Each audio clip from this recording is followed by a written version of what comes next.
Es el psicoanálisis quien nos advierte que el discurso es una de las vías de manifestación del inconsciente. Dentro del discurso, es posible encontrar actos fallidos y chistes. De ahí la obra de Freud titulada El chiste y su relación con lo inconsciente. Otra de las vías de manifestación del psiquismo son los sueños. De estas primeras líneas, surge una pregunta susceptible de entender por qué el psiquismo se manifiesta. El psicoanálisis nuevamente nos trae la respuesta, la psique humana. Y recordemos que psique quiere decir alma. Tiene un componente consciente y uno inconsciente. El consciente es con lo que respondemos en lo cotidiano, es el piloto automático.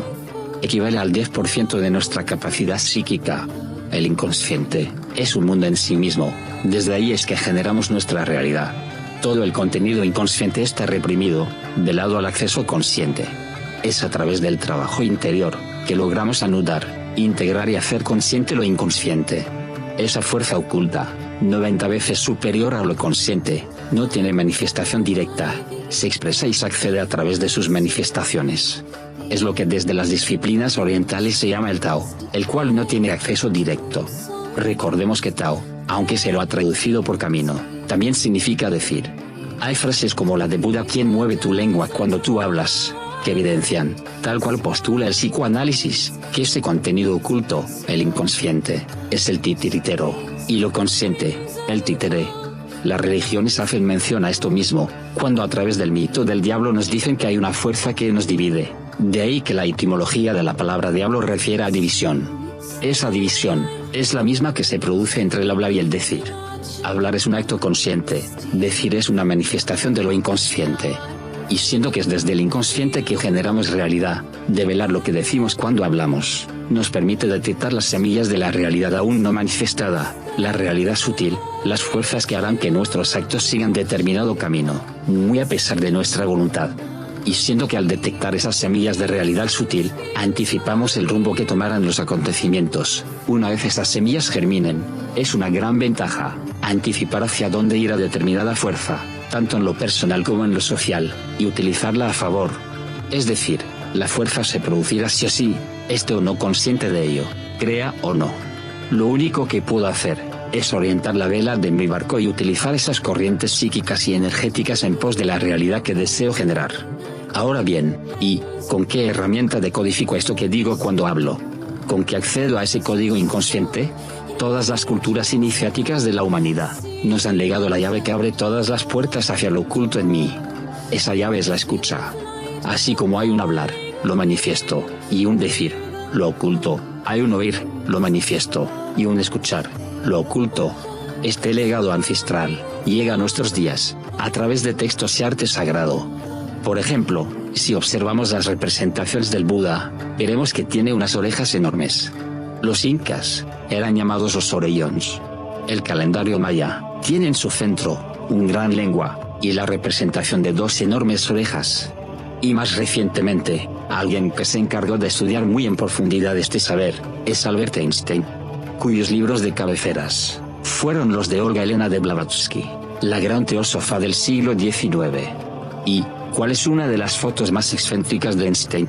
Aquella en donde se lo ve sacando su lengua, haciendo una clara analogía al calendario maya.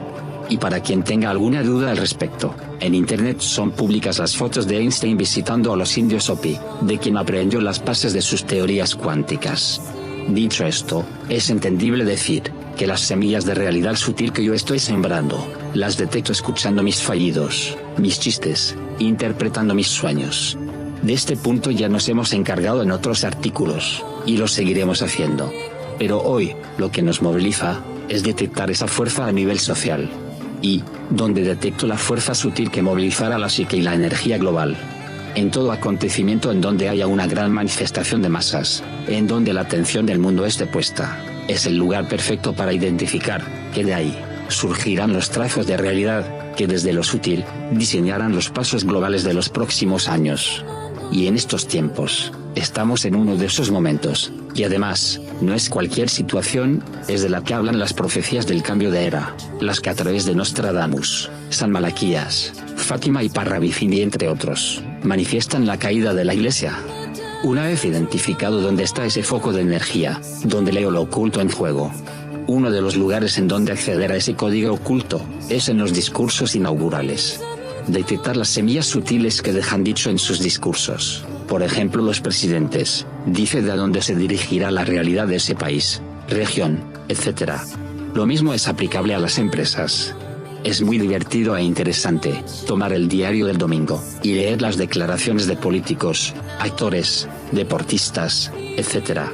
Bajo esta clave, ya que anticipamos el futuro, desde quien ganará tal cual o partido, torneo o campeonato, cómo será la semana en la bolsa de comercio, los vaivenes políticos o los escándalos de la farándula. El discurso inaugural y público que ha tomado relevancia estos días, es el de presentación de Francisco I. ¿Y qué fue lo primero que dijo? ¿Qué semillas de realidad sutil sembró?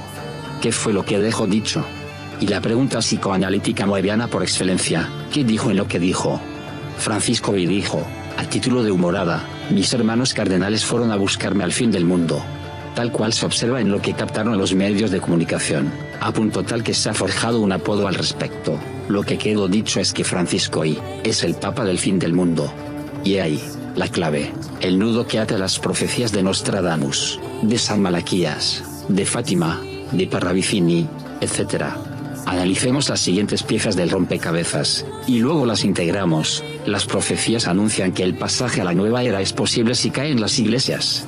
San Malaquías profetiza 111 papas más uno, que no es lo mismo que 112, ya que lo que anuncia como Pedro el Romano, el más uno, no es un papa, sino que es el por donde será destruida la ciudad de las 7 colinas, haciendo mención al Vaticano y a la Iglesia. Lo ubicó como un por donde, ya que Pedro el Romano, lo he explicado en otros artículos, hace referencia a que saldrá a la luz, que la Iglesia, durante 2000 años, mintió descaradamente a la humanidad, con el solo objetivo de mantener su poder y control. Lo que Jesús enseñó, es lo opuesto a lo que la Iglesia dice que Jesús enseñó.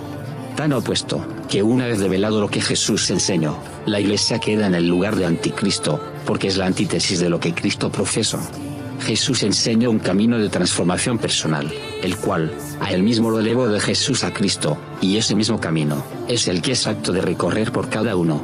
Entonces, tenemos por un lado, las profecías que dicen que para acceder a la nueva era, tienen que caer las iglesias, y por otro lado, las profecías que anuncian que la cantidad de papas posibles ha llegado a su fin, y que quedará expuesto la mentira de la iglesia, y que tal exposición hará que la ciudad de las 7 colinas caiga.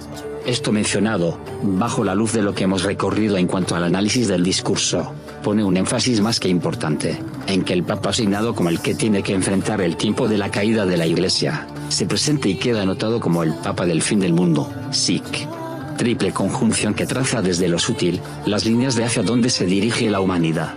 Es tiempo de que surjan a la luz documentos y enseñanzas que muevan las bases de las creencias establecidas, las mismas que han creado la masificación que hay que atravesar de uno en uno para llegar a la nueva era que está amaneciendo, y eso implica aprender que soy el general de mi propia realidad. Todo mensaje por fuera de eso, es falso. Y para esto hay un camino individual, particular y personal, del cual cada uno está llamado a recorrer, el camino de la transformación personal.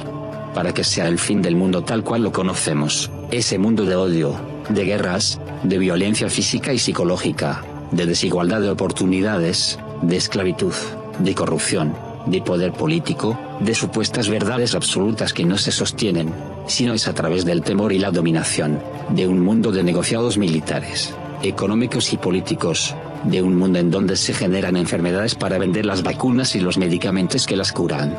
Para que sea el fin de ese mundo, hay que nacer al nuevo mundo. Un mundo en donde cada quien es su propio protagonista, un mundo de desafíos y superación personal constante, en donde soy el eje de mi realidad, un mundo en donde porque respeto mi trabajo interior y lo valoro, respeto y valoro al semejante, que es mi espejo, mi aliado. A este nuevo mundo se accede de uno en uno, o no se accede. Paz, fuerza y alegría, para quienes hemos tomado el desafío de generar la masa crítica de acceso a la nueva era.